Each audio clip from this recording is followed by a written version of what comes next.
2 wooden stakes, 1 shallow V cut into bare dirt, and a number that sounds almost impossible, $140,000. But what if the secret to putting 3 generations under one roof isn't building a bigger house, but using a shape that's been solving privacy problems for centuries? Because with the right layout, Grandma can have her own entrance and private space, the kids can have a quiet wing, and everyone can still share one connected home without feeling like they're living on top of each other. And by the end of this video, you'll see exactly how this unusual barndominium layout works, and why the shape might matter more than the square footage. Welcome back to Barndo Dreams, where we turn unconventional ideas into practical country homes. If you enjoy smart layouts, realistic budgets, and barndominium designs that actually solve real-life problems, hit subscribe and turn on the bell. We have a new build concept every week. Now, let's see how this one works. Before we touch the foundation, let's get one thing straight. $140,000 is a planning target, not a guaranteed finished home price. That figure doesn't include the land, difficult driveway work, well and septic systems, major utility extensions, permits, financing costs, or unexpected excavation. And in 2026, many finished barndominiums are being quoted well above this number. So what we're building here is a discipline model. Roughly 900 square feet of finished living space, a straightforward post frame or metal shell, standard finishes, an owner willing to control the decisions, and a property that's already reasonably build ready. The goal isn't to promise a miracle. The goal is to show how much privacy and functionality you can create when every square foot has a purpose. Here's where this design gets interesting. Instead of building one long, expensive rectangle, we're bending the footprint into a shallow V, 2 20 by 24 foot wings connected by a compact 12 by 8 foot central section. That creates roughly 1,056 square feet under roof, before deciding which areas remain open as porches or exterior space. But here's the trick. The entire footprint doesn't need to be conditioned living space. Keep the enclosed area close to 900 square feet, and suddenly the $140,000 target becomes much more disciplined. From the road, it still looks like one cohesive barndominium.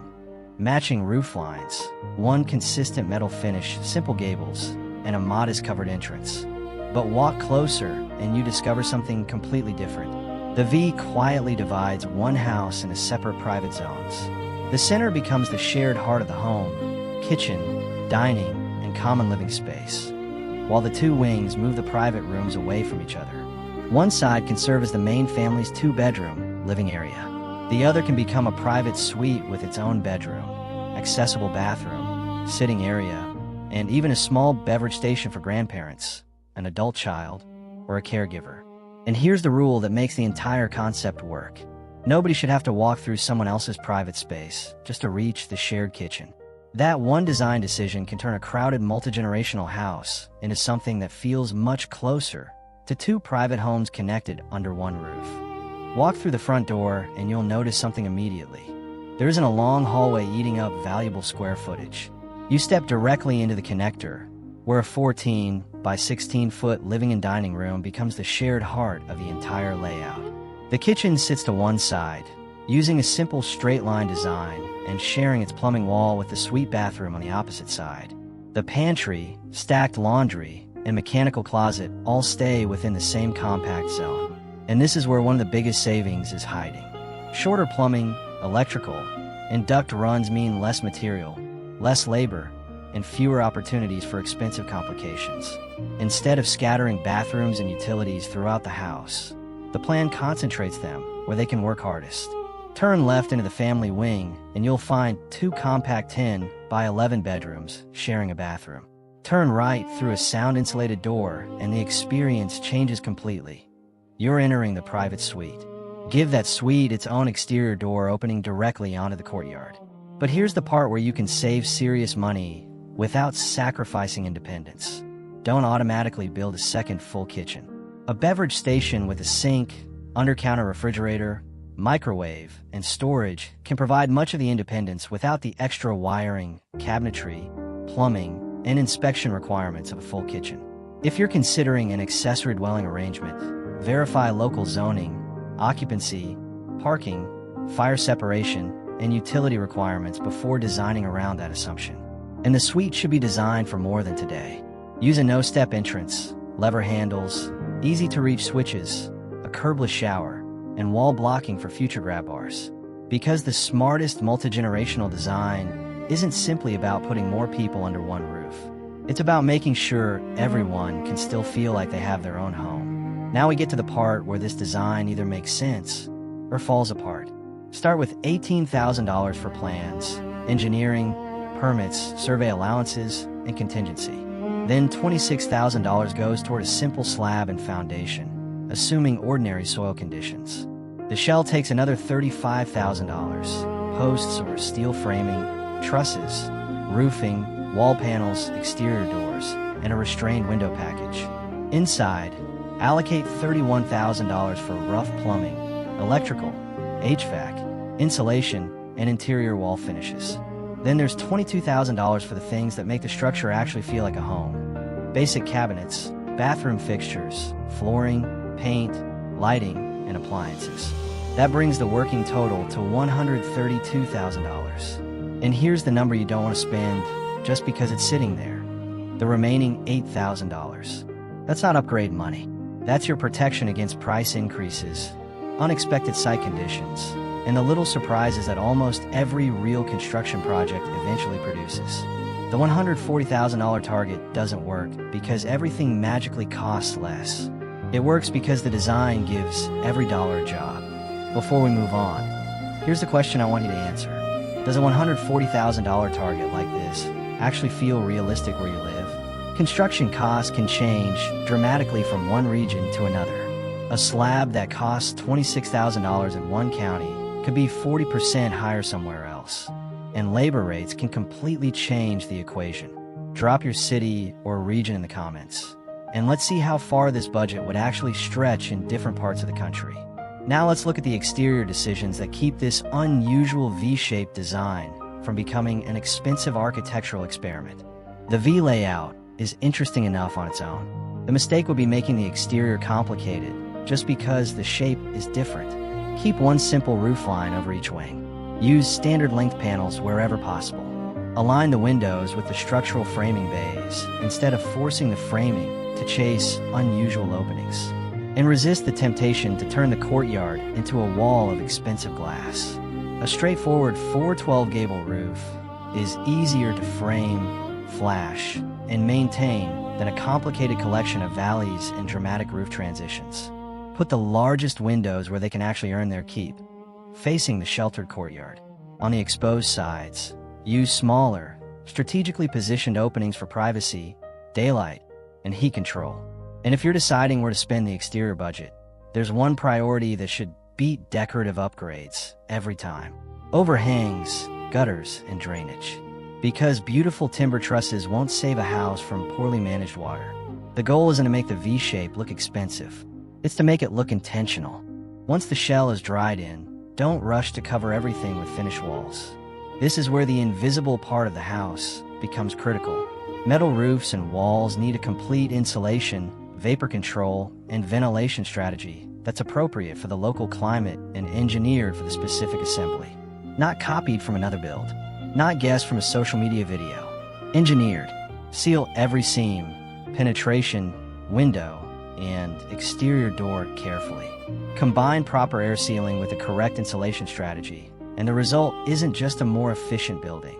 It's a home that's easier to heat, easier to cool, and more comfortable year-round. Before the panels disappear behind finished surfaces, ask the builder for the local energy code requirements, insulation values, window specifications, and a real condensation control plan. Then there's another hidden advantage of the V layout. The central spine can become the mechanical backbone of the house.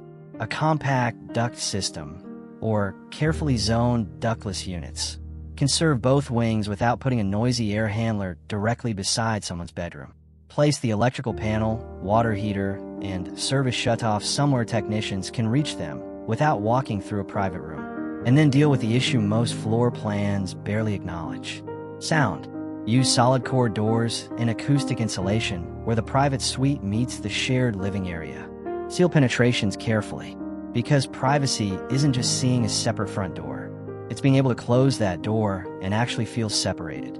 Skip the sound control, and the suite can still feel like one more bedroom in a shared house. Get it right, and it starts feeling like two households intentionally designed around one shared home. Here's the order that keeps this V-shaped barndominium from turning into a budget disaster. Start with the survey, zoning review, utility feasibility, soil conditions, drainage, and preliminary budget. Lock the smallest floor plan that still gives both households genuine comfort and privacy. Complete the structural and energy design, permit documents, and contractor bids. Prepare the site, pour the foundation, and install underground utilities. Erect the shell, roof, windows, exterior doors, and weather barrier. Install plumbing, electrical, HVAC, insulation, and complete required inspections. Finish the drywall, cabinets, flooring, fixtures, paint, and trim. Before moving anyone in, test every door, drain, switch, outlet, and alarm. If the goal is to stay near $140,000, some features have to go. Cut these first. The oversized great room, cathedral ceilings that add expensive condition volume, a second full kitchen, a huge wraparound porch, custom windows in every gable, decorative garage doors, and premium tile throughout. None of these features are inherently bad. They're simply less important than privacy, safety, durability, and financial breathing room. Never cut these. Structural engineering, permits, drainage, a properly designed foundation, adequate electrical capacity, fire and carbon monoxide alarms, bathroom ventilation, safe bedroom egress, insulation, and air sealing. And there's one more thing that shouldn't be treated like an optional feature: the family agreement.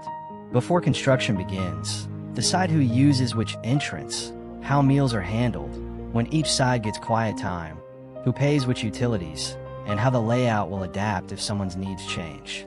The walls can create privacy. The conversations create peace. Now picture this design being lived in. A couple and their school-age child occupy one wing, while grandma has the private suite on the other side. In the morning, everyone naturally meets in the central connector, with the kitchen facing the sheltered courtyard. Breakfast is shared, but everything afterward doesn't have to be. The child can return to their bedroom without walking through grandma's sitting area. Grandma can invite a friend through her own exterior door without entering the main household. And when evening comes, the connector can close down, giving both sides their own sense of quiet. That's the real advantage of the dual wing concept. Together when you want it, separate when you need it. So, can this dual wing multi-generational barndominium actually come in around $140,000? On the right site, in the right market, with a compact footprint, standard materials, local approvals, and serious control over the scope, it's a realistic planning target, not a guaranteed price. The bigger lesson isn't simply how to spend $140,000. It's how to make a smaller home feel like two private households without paying to build two completely separate houses. Make the structure simpler, make the floor plan smarter, and make the privacy work harder than the square footage. If this dual wing concept gave you ideas for your own family, hit like, tell me in the comments who would take each side, and subscribe so you don't miss the next design. Because next episode, we're taking this privacy idea one step further, borrowing an ancient courtyard building trick that changes where the windows, walkways, and front door go.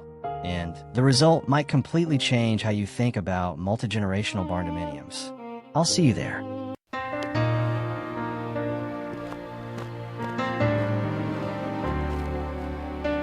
We're halfway there.